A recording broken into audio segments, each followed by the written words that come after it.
지난 한 주 동안 자지 않고 잘 깨어 계셨습니까? 깨어있는 것은 종말적 신앙이라 그랬습니다. 종말적 신앙은 하나님의 아들, 딸로서 나의 삶의 자리에 바로 서는 것이다. 그래서 인생의 끝이 있다 하는 것을 항상 인식하고, 또 두려워서가 아니라 우리 아버지 하나님과 건강한 관계 속에서 살아가고, 두려움 없이 좁은 길, 다른 길, 그것을 걸어가는 그런 삶이 깨어있는 삶이다. 그래서 주님이 이 땅에 오실 때 우리가 자는 것을 보지 않고 싶다고 말씀하셨는데, 보이지 말아야 할 것과 꼭 보여야 할 것들을 좀 생각하면서 한 주간 지냈으면 좋겠습니다. 오늘은 이스라엘을 말할 수 있는 뿌리가 만들어지는 장면입니다. 그래서 오늘 이 역사가 없었다면 이스라엘은 존재하지 않는 거죠. 하나님과 이스라엘 사이에 관계가 만들어지는 그런 장면의 말씀입니다.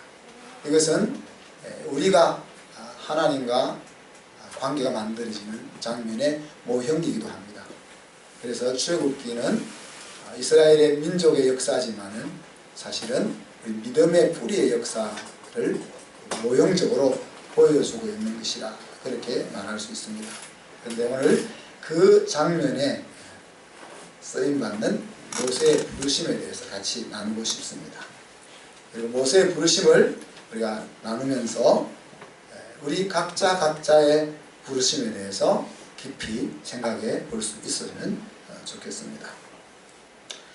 우리가 이해하고 있는 모세의 인생은 3단계로 나누어지죠. 왕궁에서 40년, 공주의 아들로서 40년, 그리고 미디안 광야에서 양치면서 40년, 그리고 이스라엘 백성들을 이끌고 광야를 지나는 40년, 그렇게 기억됩니다.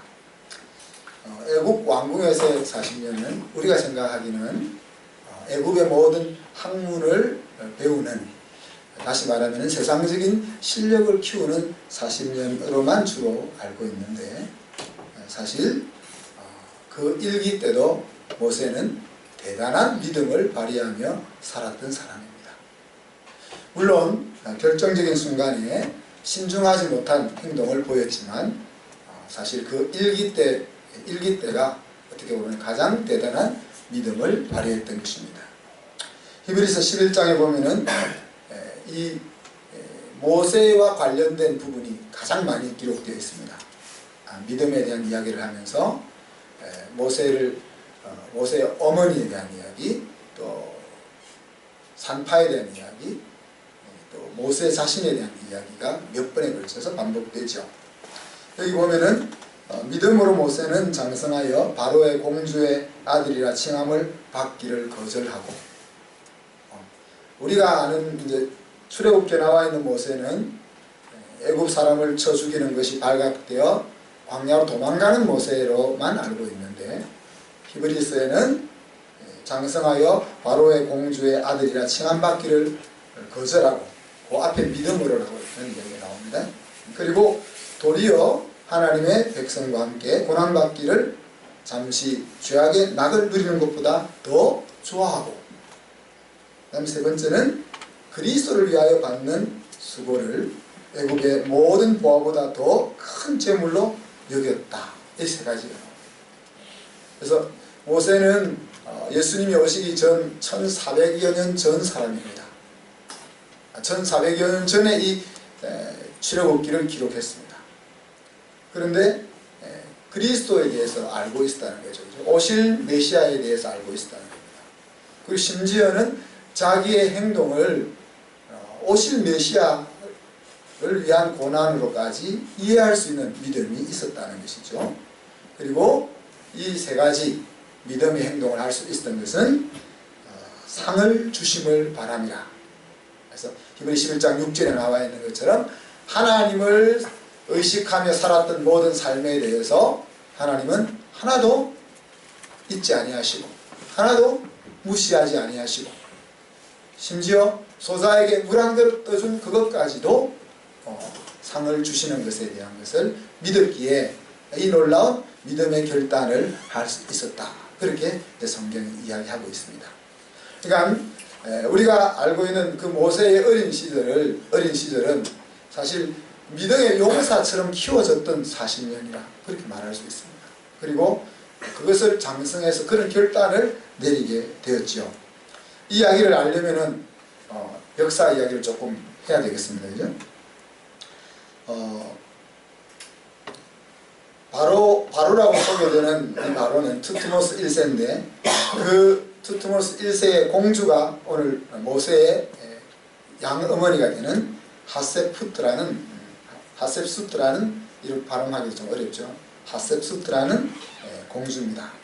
근데 이 여자는 애굽에서 여자 왕이 두 사람이 나왔는데 그 중에서도 자기 스스로를 왕으로 칭하는 유일한 사람으로 애굽의 번영을 이끌었던 그런 유명한 왕입니다. 강한 개성과 놀라운 지도력을 소유한 자로서 자기의 왕권을 요청할 정도의 사람이었습니다.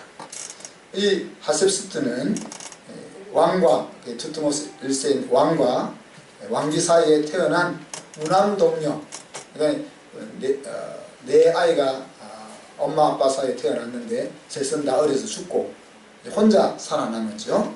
그러니까 물론 이제 후처들로부터 다른 왕자들과 공주들이 태어났지만은 법적으로 유일한 상속녀가 이 모세의 양어머니 공주입니다. 그는 남자가 아니기 때문에 직접 왕위를 계승할 수 없었습니다. 그래서 후처의 아들인 투트모스 2세를 남편으로 맞이합니다. 남편으로 맞이해서 공적으로는 투트모스 2세가 왕이지만은 실제로는 이 하셉수트라는 사람이 왕으로서 통치를 하게 됩니다. 이 남편은 신체와 성격이 연약했습니다. 아내와는 반대로. 그래서 스스로 자기를 투트모스 2세라고 부르는 거죠. 자기 남편이 투트모스 2세지만은 자기를 투트모스 2세라 부르면서 그 애굽의 역사서에 보면은 때때로는 남자 왕의 옷을 입고 나와서 나라를 다스렸던 여왕입니다. 이제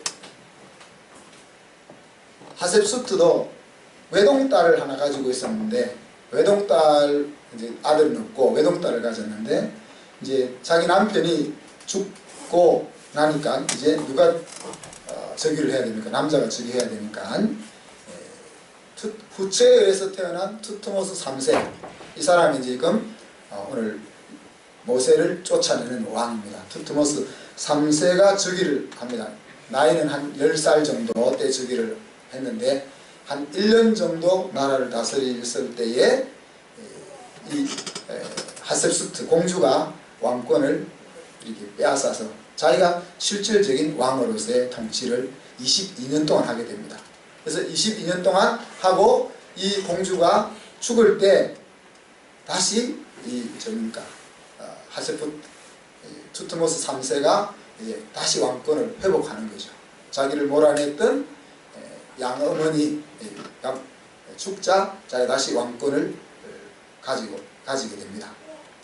자, 공주가 죽고 투트모스 3세가 즉위하니까 그러면 어떻게 하겠어요? 그래서 심지어 하셉수트 왕의 무덤에서 그 이름을 다 지워버립니다. 자기를 학대했던 그 이름을 다 지우는, 그래서 모든 무덤에서 그녀의 이름을 지우게 하고 이 여자의 흔적을 역사 속에서 지우려고 시도하는 거죠. 그 사람이 이제 모세와 대면하게 되는 거죠. 그래서 모세가 히브리 민족의 후손이었기 때문에 그가 왕이 될 수는 없었을 것입니다. 그렇지만 이 하셉수트는 이 모세를 히브리 자손이라는 것을 계속 숨기면서 정치적으로 자기 양아들을 잘 이용하려고 한 것이죠.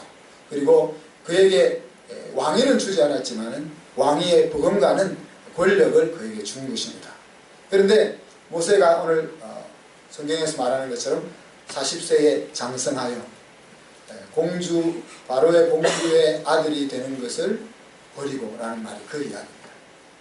자기가 그 자리를 버린다는 것은 자기에게 주어졌던 모든 권력을 손을 놓는다는 것을 의미하고, 자기를 죽이려고 이게 자기 최대 정적이 바로 지금 바로 왕인데 그 왕의 죽음 앞에 노출되는 것을 의미합니다.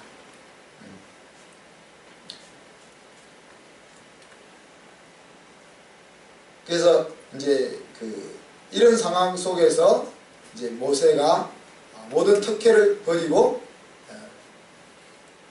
하나님의 사람으로서만 자기 민족을 위하여 살고자 결단했던 부분이 오늘 히브리서 11장에서 말하고 있는 모세의 믿음인 것입니다. 자, 그런데 그런 사실 지금 가장 믿음을 용맹스럽게 발휘할 때가 바로 그 젊은 40대였을 때입니다. 그죠? 그렇지 않습니까, 여러분? 나에게 거의 왕과 대등한 권력이 주어졌는데 그 권력을 버리고, 그냥 권력만 버리고 끝나는 것이 아니고 권력을 버리면 따라오는 것이 뭐예요? 히브리 백성으로 살아야 되니까, 히브리 백성으로 산다는 것은 고난 가운데 살아야 되는 것을 의미하고, 잘못하면은 왕으로부터 목숨을 빼앗길 수 있는 그런 자리에 선다는 것을 의미하는데, 그것을 선택할 수 있었던 것은 엄청난 믿음이라는 거죠. 그런데 그 엄청난 믿음을 사용하고 있는 모세를 하나님이 쓰시지 않는 거죠. 왜 사용하지 않으실까? 오늘 성경은 하나님의 뜻과 하나님의 때를 이야기하고 있습니다. 하나님은 분명히 모세를 이스라엘의 지도자로 세우기 위하여 요게베세 집안에 태어나게 하시고 그를 사용할 계획을 가지고 있었습니다. 그것이 하나님의 뜻이죠. 그렇지만 그 하나님의 뜻대로 태어난 모세가 훌륭하게 믿음의 아들로 자라서 이제 그 뜻을 펼치기 위하여 모든 것을 버리고 섰을 때에 하나님 그를 사용하지 않았다는 거죠. 그리고 오늘 말씀에 보면은 이제 내가 너를, 그런 말이 나오잖아요. 이제 하나님의 때가 됐다는 거예요. 모세가 그 믿음의 용맹을 발휘할 그 때가 하나님의 때가 아니고, 이제 나중에 좀 살펴보겠습니다만은, 어떻게 보면 믿음이 바닥에 있는 이 자리에서 하나님이 모세를 쓰시겠다고, 이제 내 때가 되었다고 말씀하고 있다는 것입니다.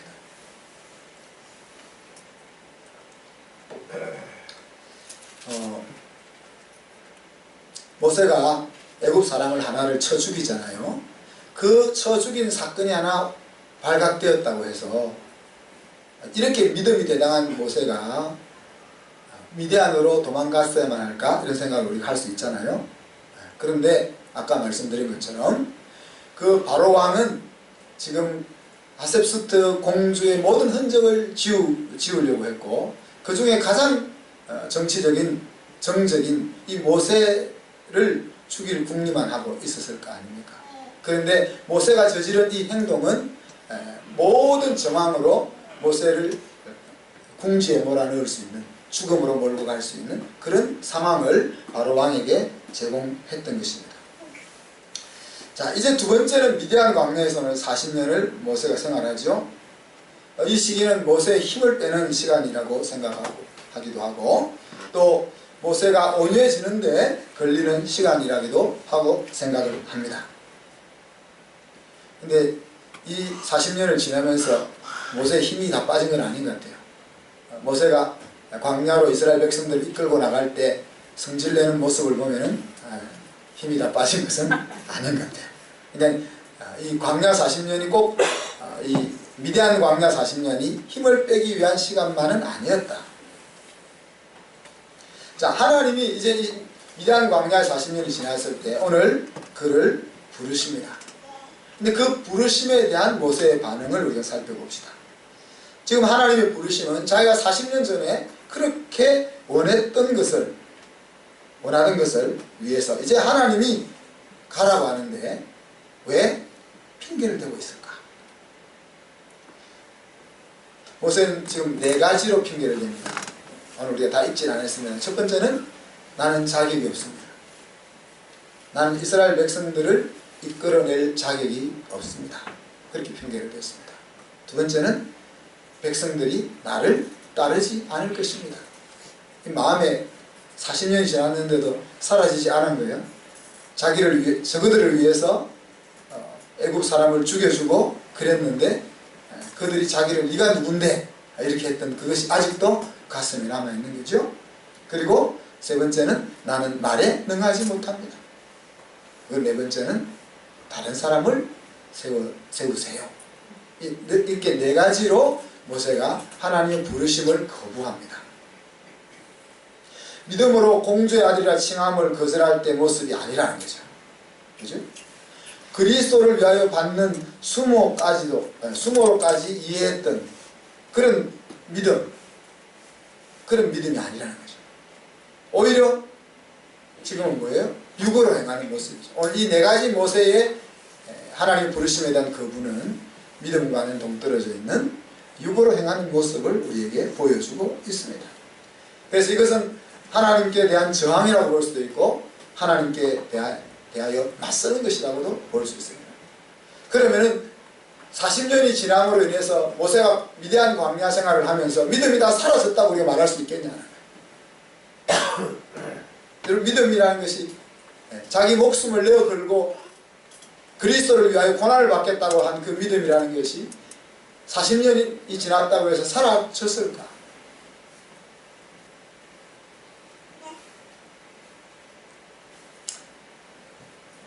모세가 이렇게 하나님을 거역했던 것은 마음이 심히 상했기 때문입니다. 40년이 지나도 그 상한 마음이 회복되지 않았다는 거예요. 왜 마음이 상했을까요, 여러분? 모세가 힘을 사용하여 일어설 때 그 일어섬은 민족을 위한 것이었고 또 하나님을 위한 것이었습니다. 그리고 하나님이 계획했던 그 일을 위함이었고, 그런데 하나님이 그 당시에 침묵하셨다. 이것은 오늘날 우리가 믿음으로 일하고자 힘쓰다가 실망할 때 쉽게 빠질 수 있는 함정입니다. 예를 들어서 우리가 믿음 생활을 잘 안 하는데 하나님이 나에 대해서 관심을 안 가지신다. 별로 마음이 안 상해요. 그죠? 1년에 한두 번 교회 나오고 밥 먹을 때 가끔 기도하고 그러는데 내가 하나님 앞에 기도했는데 하나님 내 기도를 안 들으셔. 그것 때문에 머리를 싸매고 왜 이럴까 고민을 안 할 겁니다. 그런데 내가 정말 하나님을 붙잡고 기도하고 하나님이 기뻐하는 삶을 살려고 발버둥 치는데, 그런데 하나님이 그 부르짖음에 응답하지 않으면 어떻겠어요? 마음이 상하는 거죠. 그래서 상처를 받으면 어디로 가요? 하나님을 떠날 수는 없고 숨어서 지낼 수 있는 교회로 갑니다. 그래서 우리 시드니에 제가 있을 때 실로암 교회라는 실로암 교회 시드니 그게 어느 교회죠? 세순교회라는 교회가 있었는데 그곳에는 교회가 싸우다가 상처받으면 다 걸로 가는 거예요. 그래가지고 옆에 교회가 싸우면 그 교회가 부흥하는 거예요. 그래서 10년 정도밖에 안 되는데 2,000명이 넘는 교회로 세워지는 그런 은혜가 많은 거죠. 지금도 그렇지 않습니까? 우리가 주를 위해서 열심히 일하려고 하다 보면은 상처받는 일이 생기잖아요. 그럼 그래 주를 위하여 그럴 수도 있지 하고 또 해보자. 또 그냥 서너 번 하고 나면 내가 꼭 이렇게 살아야만 되나. 그래서 예배 드리고 은혜만 받고 지낼 수 있는 곳을 우리가 찾게 된다는 겁니다. 이름 없는 교인으로 살리라. 하는 마음을 먹기까지 얼마나 속이 상했겠어요. 그죠? 오늘 그런 일이 요새 일어났다. 그 상한 마음이 40년이 지나고, 그러니까 하나님에 대해서 그 마음이 상하면 그렇다는 이야기죠. 그런데 하나님이 그를 부르신 겁니다. 하나님을 찾을 때는 부르지 않고, 내가 선 곳은 거룩한 곳이니 내 발에서 신을 벗어라. 그 호렙산에 지금 가시떨기나무는 무슨 나무 같은 것도 아닌 거잖아요, 사실. 그냥 자풀 비슷한 거잖아요. 근데 자풀이 있는 그 산에 뭘 거기가 거룩한 산이겠어요? 하나님이 구별했다는 거예요. 그 땅이 뭐 나무를 심으면 엄청 과일이 잘 되고, 그런 뭐 땅 밑을 파면 황금이 나오고 뭐 그런 게 아니고, 하나님이 지금 그곳을 구별했다는 거예요. 내가 너 서 있는 자리를 구별했다. 왜 너를 쓰려고? 그러니 그러면서 하신 요구한 것이 딱 한 가지죠. 내 발에서 신을 벗으라. 신을 벗으라는 것은 무엇을 의미하겠습니까?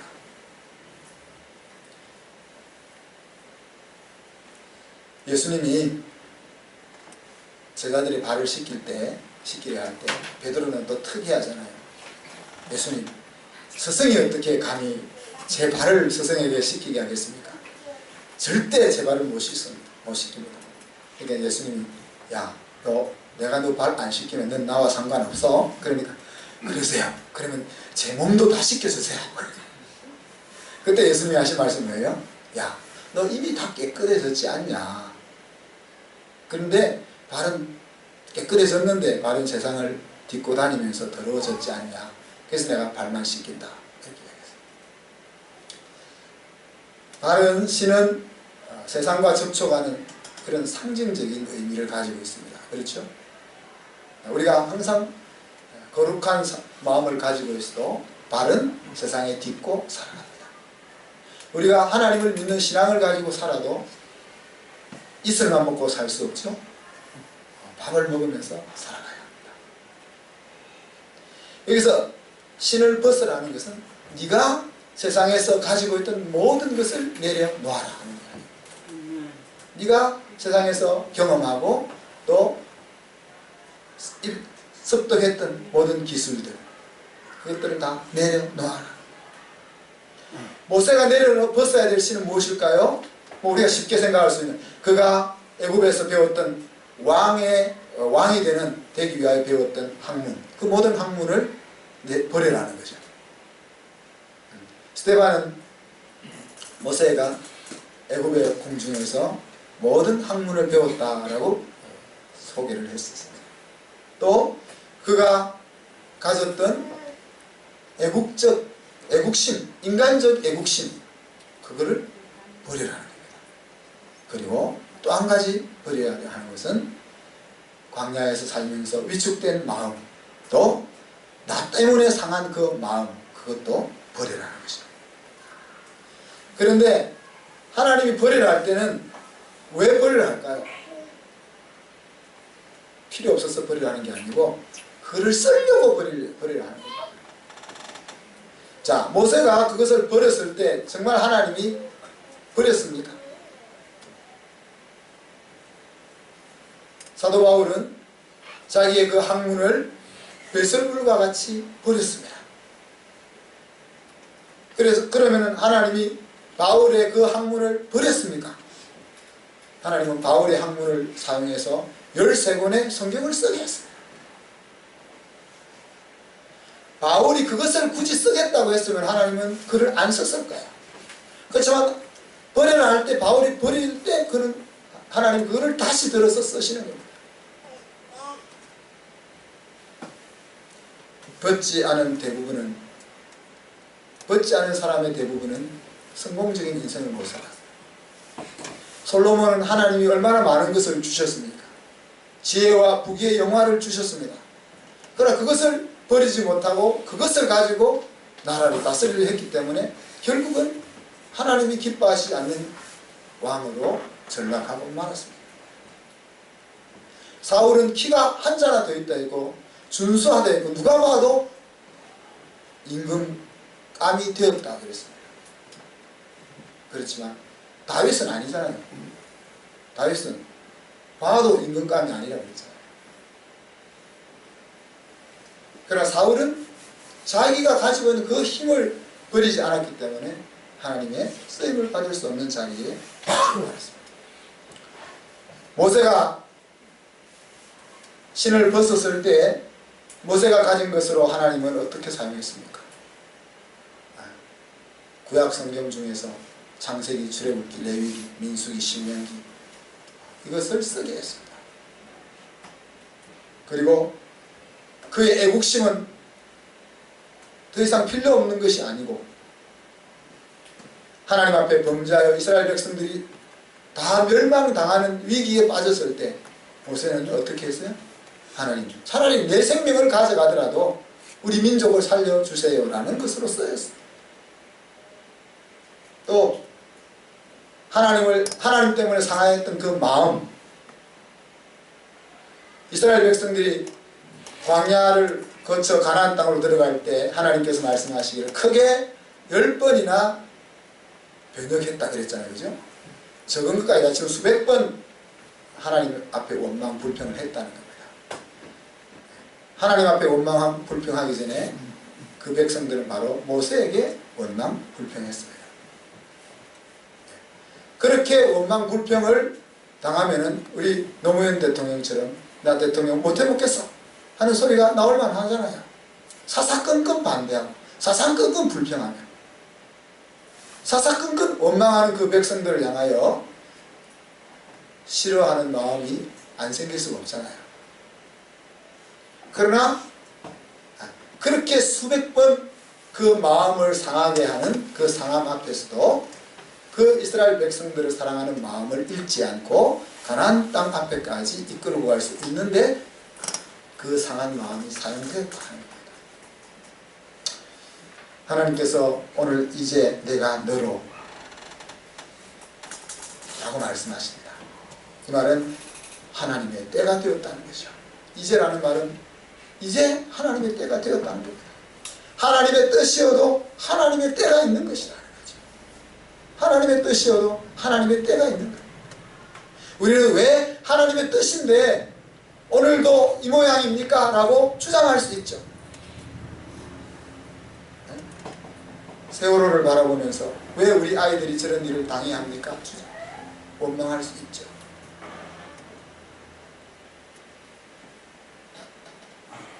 우리는 알아야 합니다. 하나님의 뜻이어도 하나님의 때가 아니면 하나님은 일하시지 않는다는 겁니다. 그것은 일하시지 않기 위해서가 아니라 하나님의 원래 목표대로 이루기 위해서 그렇다. 우리는 물어야 합니다. 우리의 심령 속에 물어야 합니다.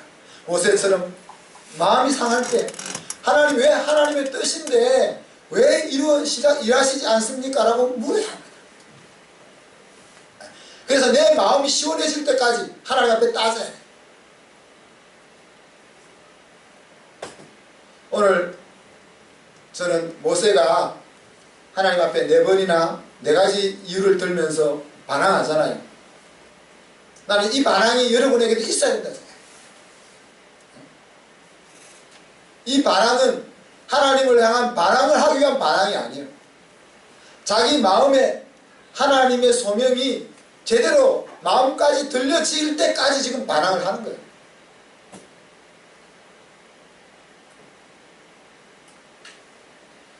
그래서 하나님은 모세를 어떻게 이야기합니까? 야, 모세는 너희와 달라. 나는 모세를 친구처럼 대해. 내가 하는 일을 모세가 모르게는 안 해. 그렇게 말씀하셔요. 그렇잖아요. 그러니 하나님 앞에 반항할 수 있는 거예요. 하나님 어찌 이럴 수 있습니까? 내가 하나님 뜻에 따라서 이렇게 애쓰는데 왜 하나님은 침묵하세요? 라고 따질 수 있다. 여러분이 그거 따지는 자리에 나가야 돼요. 그냥 마음 상하고 말 것이 아니라 내가 라는 말은 무엇입니까? 이제 하나님이 시작하시겠다는 거예요. 하나님은 우리의 왕이기를 원하십니다. 우리가 종처럼 부리는 그런 존재가 되기를 원하는 거 아닙니다. 내가 기도하는데 안 들어줄 수 있는 거죠. 요업이 뭐라고 했습니까? 나에게 주신 분도 여호와시오, 취하신 분도 여호와시라. 나에게 주셨다면 빼앗아 갈 수도 있지 않겠나? 그랬습니다. 왜 우리에게 꼭 좋은 것만 주셔야 합니까? 왜 우리에게 꼭 우리의 마음을 위로만 해주셔야 합니까? 우리를 마음을 상하게 하실 수도 있고, 우리의 것을 빼앗아 갈 수도 있고, 우리를 힘들게 할 수도 있다는 거예요. 왕이기 때문에. 근데 우리는 우리가 왕이기를 원하는 거죠. 하나님이 내 마음을 아프게 하면 안 된다고 생각하는 거죠. 하나님이 내 때를 어기면 안 된다고 생각하는 거죠. 그런데 오늘은 하나님께서 내가 시작하겠다. 내가 시작하겠다. 그리고 그 다음에 나오는 말이 뭐예요? 너로. 내가 시작하겠는데 이제 너를 사용하겠다는 거예요. 너를 사용하겠다. 자기의 사람을 사용해서 일하시는 하나님이죠. 하나님이 나를 쓰시겠다는 것보다 더 큰 상급과 영광이 있습니다. 그렇죠? 우리가 하나님으로부터 받을 수많은 것들이 있겠지만, 수많은 은혜와 보화들이 있겠지만, 내가 너를 쓰겠다 하는 것보다 더 큰 영광과 보화는 없는 겁니다. 그래서 바울은 뭐라고 이야기합니까? 자기가 하나님을 위하여 큰 일을 한 것, 그것이 감사한 것이 아니고,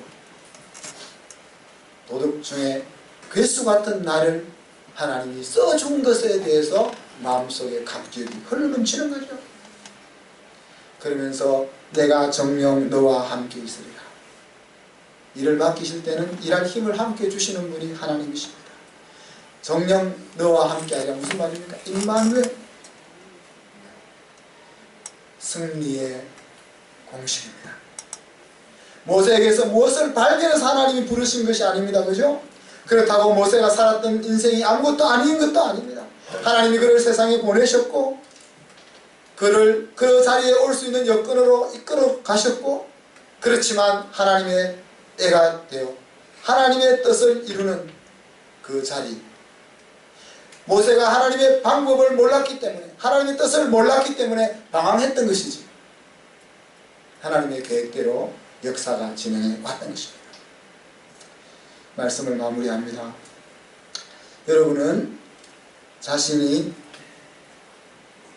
하나님으로부터 어떻게 쓰임받기를 원하십니까? 또 여러분은 여러분 자신보다 더 귀하게 생각하는 여러분의 아들, 딸들이 어디에 어떻게 쓰임받기를 원하십니까? 쓰임받기를 원한다면 신경 써야 될 하나가 있습니다. 그것은 바로 하나님을 경외하는 가정을 세우는 겁니다. 하나님을 경외하는 내가 되는 겁니다. 이 일은 부부가 함께 해야 되는 겁니다. 모세의 가정은 아버지 아므람과 어머니 요갟의 하나님을 경외하는 가정이었습니다. 요셉을 알지 못하는 왕이 즉위했고, 또 고역으로 인하여 겨우 하나님께 부르짖는 그것이 그 당시 이스라엘 민족의 신앙이었습니다. 약 320년이라는 족장 시대를 지나서 수많은 세월이 흘러가 하나님에 대한 신앙은 흐릿해져 가 있는 그 순간에도 모세의 부모는 하나님을 경외하는 자리에 머물러 있었습니다. 출애굽기에는 모세가 준수해서 3개월을 숨겼다, 그렇게 진술하고 있지만은 히브리서에 가면은 믿음으로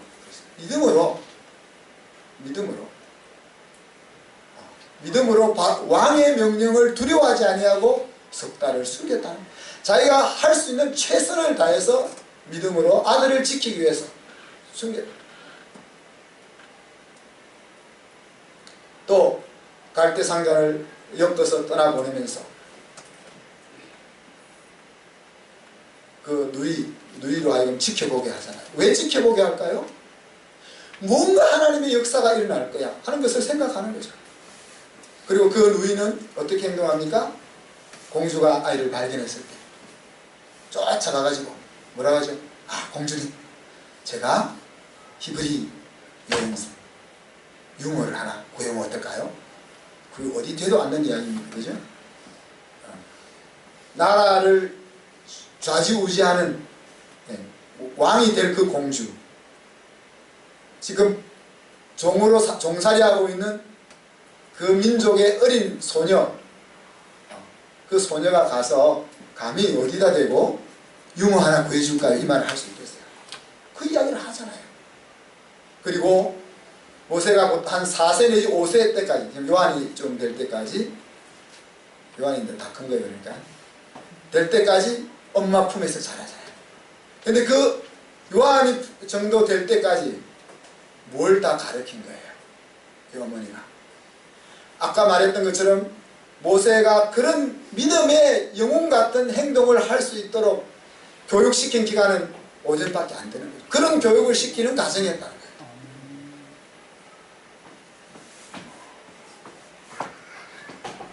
하나님은 그런 부모에게 모세를 맡긴 겁니다. 그죠? 이게 모세는 어떻게 보면은 요게베스의 아들이 아니고 하나님의 아들인데, 딱 살펴보고 누가 이스라엘을 건질 모태 노릇을 할 수 있을까 하고 딱 요게베스의 집에 태어나게 하신 거죠.